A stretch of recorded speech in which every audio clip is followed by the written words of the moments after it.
Greetings, peace, and love. I decided tonight, October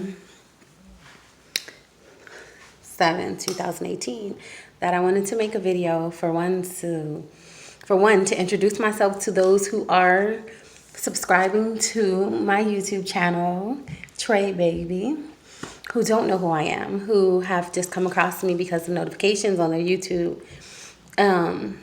And also to pretty much reintroduce myself to those who think they know me, who do follow me on social media outlets such as Instagram and Facebook, and are Facebook friends with me who don't know me.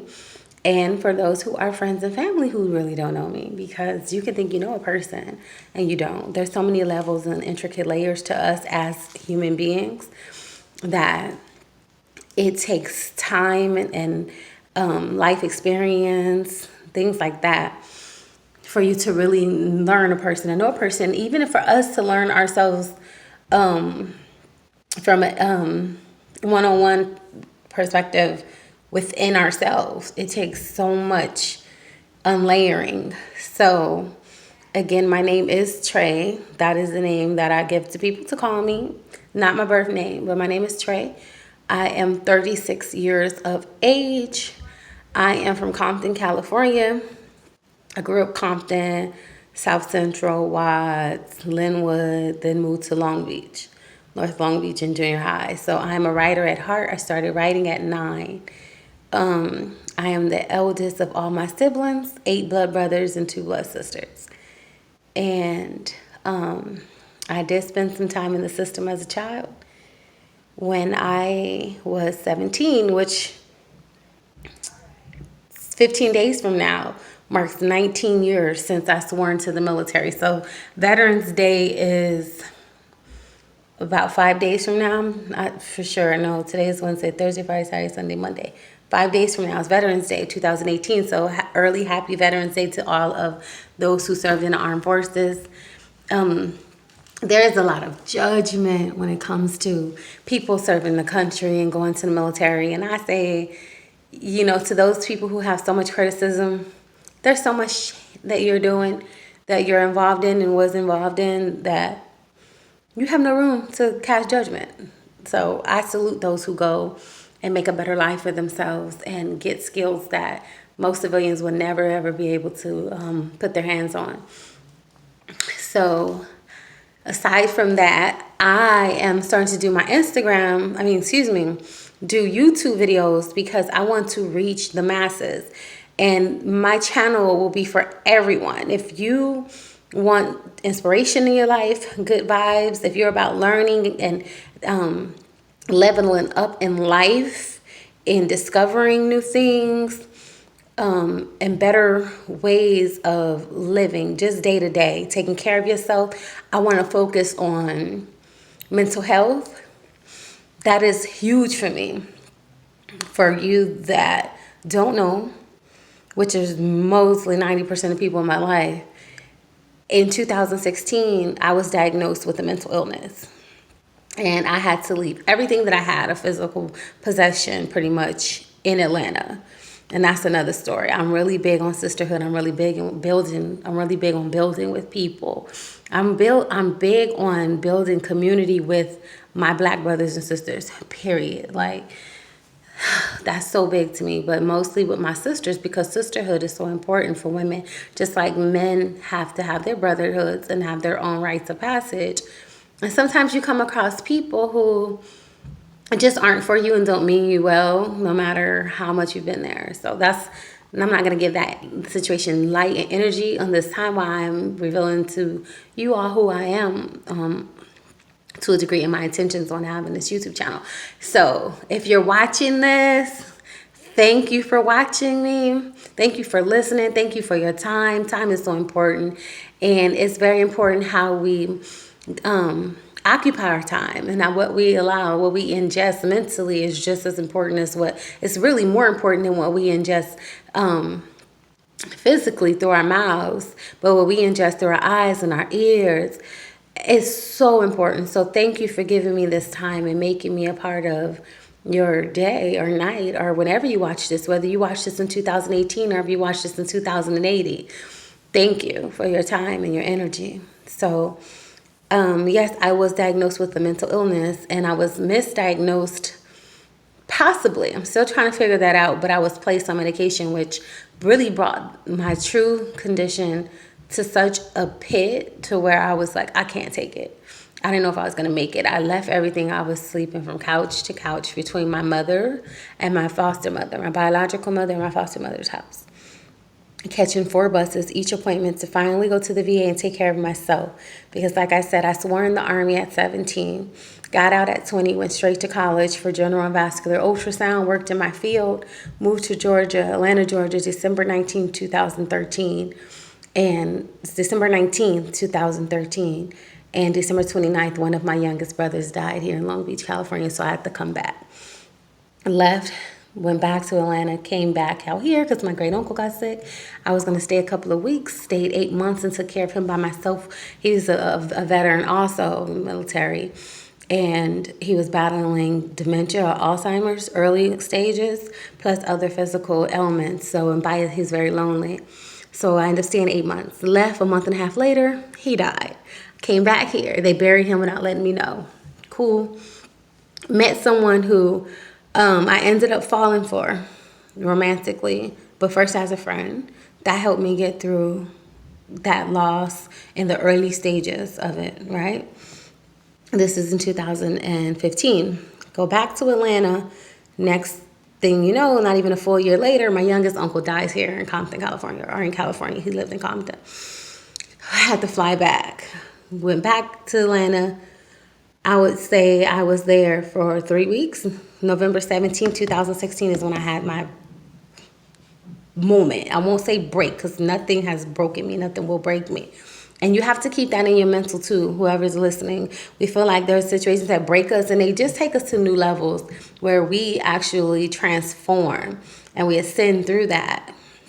And if it didn't kill you, when they say it makes you stronger, it does have the capacity to make you stronger. But it just depends on how you take it, and how you use the situation. You understand? So I ended up in the hospital for 12 days in a mental ward, the psych ward of the hospital in Atlanta.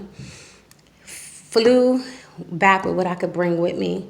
Came back. I had so-called all the support that was going to be there from family. They were going to come together. We're going to take care of her. She's been taking care of people forever. We got to be strong. No. The people that I thought that should be closest to me became very distant. And this triggered my depression that I didn't know I was battling major depression disorder at the time. But it put me in a spiral along with the medication that the doctor gave me. He gave me something for someone who's manic, and that made me go even down more. So I fought for about 8 months straight, 7 months straight into therapy here in California. And then I was able to go and get a psych evaluation. And they removed the bipolar diagnosis and said that I had major depression, disordered anxiety. So that was awesome because they took me off all those unnecessary medicines that the doctor in Atlanta put me on. And then I got into the process of getting other things going and fighting. And then I got to the point where I finally started to approach or address something that I went through twice in the military. One was for about 4 months long, and that traumatized me. And moved into my place. Still was very alone. Still, I am working on getting out of that space because it seemed like the more I needed people, the more they weren't there. The more it was crickets. And it's still slight chirps. You know what I'm saying? And this, I'm speaking very transparent, very real. I still have people today that when I told them after August of this year, I let them know that I just gotten out of the hospital again and I needed to speak to them directly, and still no phone calls from certain people. Yeah. Try not to get emotional because I really, really, really, really can feel the pain. I'm very sensitive to energy and pain of others, especially my own pain. I'm more in touch with myself now. Yay, me, for being able to get in touch with my feelings and how I feel, and not just thinking on things like from a mental perspective. Like mentally, yes, I can conceptualize, but can I really feel, and I'm getting there. Therapy has done wonders for me. So a huge part of this channel will be to remove the stigma that's in the Black community when it comes to mental health and getting help. It's like all you hear is that you're weak, you're crazy. When they say that, then it's like you're broken, throw you away. And you don't throw the baby out with the bathwater. It's like clean the baby, throw out the water. If they need another bath, give them a bath or give them a shower. But you don't just throw your people away because they're dealing with something. And everybody does, though. The thing is, we all deal with things. It's just that we don't deal with them. Do you feel me? Like, everybody's dealing with something, but not everybody is dealing with it. And that's the problem. So, I came back, got the diagnosis, moved into my place. Yay me, I'm fighting. I want to go back to school. That's a whole nother, that's in the future. But I am laying down the work and putting the intricate pieces into place so that I can have everything manifest. Everything. I knew I would get in my place. I knew I would be okay. I knew I would get it. You know what I mean? Like, I knew it. I claimed it, even in my darkest hours. So once I started trauma-focused therapy, a month after I moved into my place, in April of this year, 2018, I went into deeper depression. When I tell you the depression was horrible, focusing on the MST, I'll break that down for other people who don't know what that is. I don't want to get into it. It's really like my kryptonite when I have to address that. It does something to me that's so painful that it's like I can't take it, like I can't breathe. I feel like I'm being buried under bricks, and I deal with it every day of my life. Ever since I have had this happen to me as a soldier, I deal with this every single day of my life. And I did claims about it, VA claims. In August, I'm not sure if it was around the 12th, or no, it was probably like the 16th, I got a letter stating that it was deferred, the MST or something with an eye spiral. My birthday is August 19th. And 2 days after I got that letter, I attempted to take my own life. Yeah. And it wasn't just the letter. Like I said, I felt very lonely. And I reached out to people. I had people stop talking to me. I had a really, really good friend that I thought was a friend that I talked to. And he knew everything. And all of a sudden just stopped talking to me. You know what I mean? I couldn't reach family. Couldn't get my own mom to come spend time with me. And I was in so much pain. And I sat there and I was like, I don't want to hurt anymore. I'm tired. And so I did. I attempted to take my life. I am a suicide survivor, as you can see. So that's what these scars are from, and I'm not ashamed of my scars. I'm not ashamed of any of my scars. The thing is, when you look at me, when people see me, they don't see my scars. When you meet me in person, I glow. I'm this big force. I'm this happy, beautiful spirit. And you don't see the scars of life. You don't see the scars of me being given up at birth. People don't see those scars. So they imagine, or they, excuse me, not to put words in people's mouths, but it's kind of like, you're good. You know what I mean? So it's like now both of my wrists, I have scars. And I'm not ashamed of those scars. Initially, I felt so embarrassed when I got to the hospital. I was very embarrassed. And then one of my really good friends, my homeboy, told me, he was like, so what? Let them see it. You can't, it's impossible for you to have a physical flaw. They say something, tell them you hurt yourself. You got hurt. And I wore them out freely, both wrists. Literally, like I took 2 knives.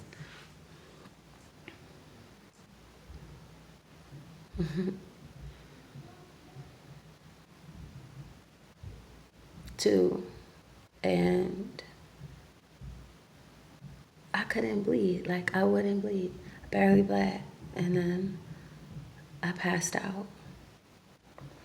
So it was the creator's way of letting me know it wasn't my time. So it wasn't my time. So I'm here, and I'm grateful to be here. But I tried on both wrists. So just being honest and transparent, that's something I just went through the day before my birthday, August 18th, on August 18th. And it was at the darkest place in my life, but it was like a freaking rebirth took place. It's like I was reborn for my birthday. And I didn't feel it right away. I was in the hospital. Everybody showed up. I'm still waiting to see some of those people.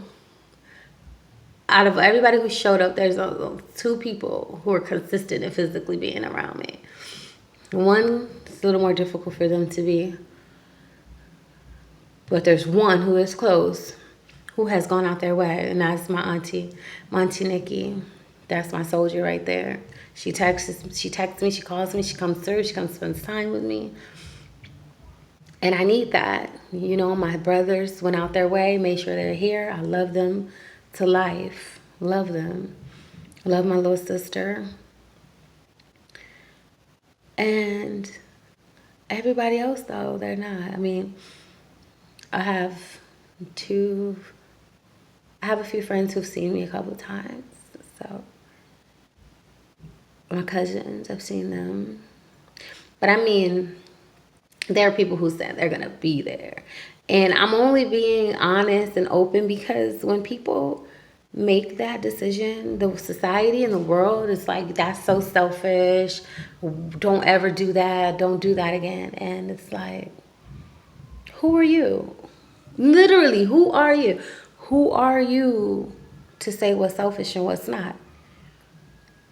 Do you think that people are doing this so that they can say, I want my family to feel pain?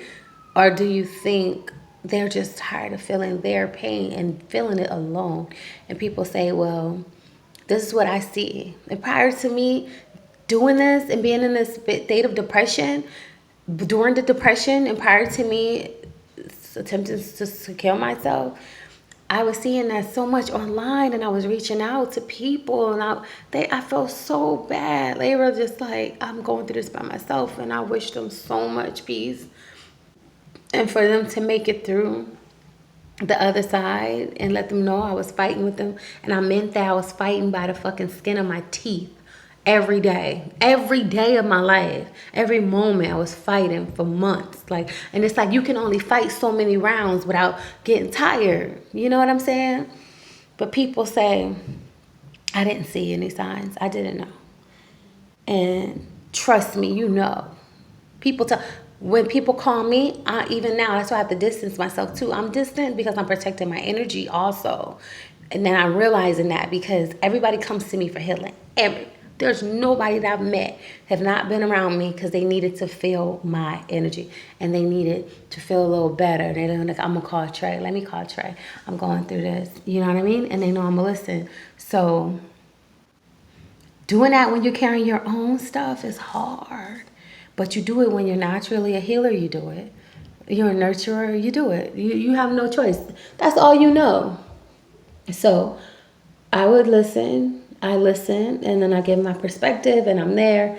And at the end of the day, the reason I call gets lost in translation, but now I have theirs and mine to iron out. So those who know, and we spoke, they know, and they addressed that they did know. You know what I mean? And I appreciate the they'll do better. And I'm grateful to you guys. Hey, I love you guys. I'm here.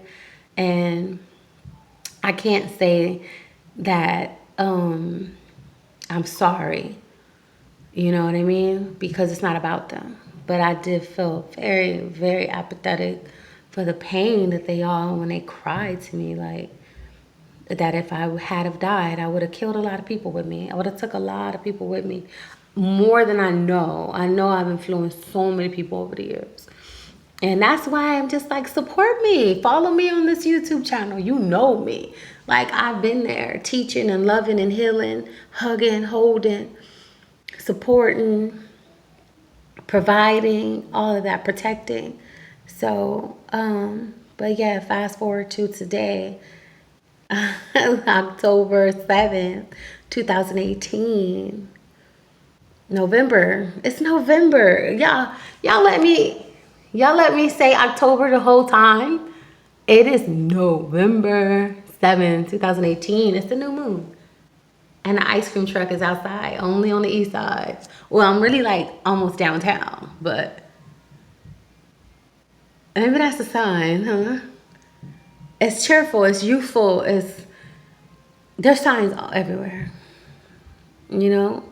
That's that good feeling when you hear the ice cream truck and take you back to when you was a little kid and all you needed was like a quarter for a grab bag. And you want poppers and those planes that never went nowhere, but you wanted them to build them. Yeah, I think that's beautiful. That's some nice alignment. I got my candles going for the new moon. I have my candles going every night. I got my ancestors, they lit up. They chilling. They say hi. They're with me every step of this journey. And I know that they help keep me alive. And I know that I have a purpose. And I know my purpose is huge. So I look forward to you all being a part of this journey with me. Getting to know me even more. I just recently got back out of the hospital because I was given wrong medication. Finally got my diagnosis. I have a list of them. I'll share that with you guys too because I want to normalize reality. So if you yourself are going through these things, you have a sister that's fighting with you. You're not alone. I'm with you too. And I'm a hell of a fighter. So we can go, when you're tired to sit on the other side of the ring, I'll jump up in there. And I got you back. So I'm going to end this video. I'm going to finish connecting with this new moon energy and get ready for them tomorrow. But be good to yourselves. I had to realize that self-care is not something that, you learn and you practice it once a week. Like, it's all day, every day. So I'm going to cut this short so I can take care of myself and love myself. And yeah, I have been asked lately, like, who got you glowing like that? Who got you glowing, girl? And I'm like, for the first time in my life, I got me glowing. I am the reason I'm glowing. I'm proud of that. I'm proud of that. Validate your own happiness. If you don't take anything else from this video, if you're not going through depression and anxiety and bipolar disorder and PTSD and all these things, if you can't take anything else from this video, validate your own happiness. Because society tries to shame you for being happy. They want you to feel effed up. And you don't have to. So love yourself so you can love everybody else. You can't love nobody until you love you. And I'm just learning how to properly love me instead of overextending myself until my well runs dry. Like, I'm constantly filling my cup up. When I take a sip or somebody else, I give them a sip, I'm filling it back up. I want to keep it close to full as possible. Not overwhelmed full, but with goodness. Peace, everybody. I hope you have a beautiful night, beautiful life. And know that you're loved and you have a purpose here. And you have a sister that's fighting with you. Peace.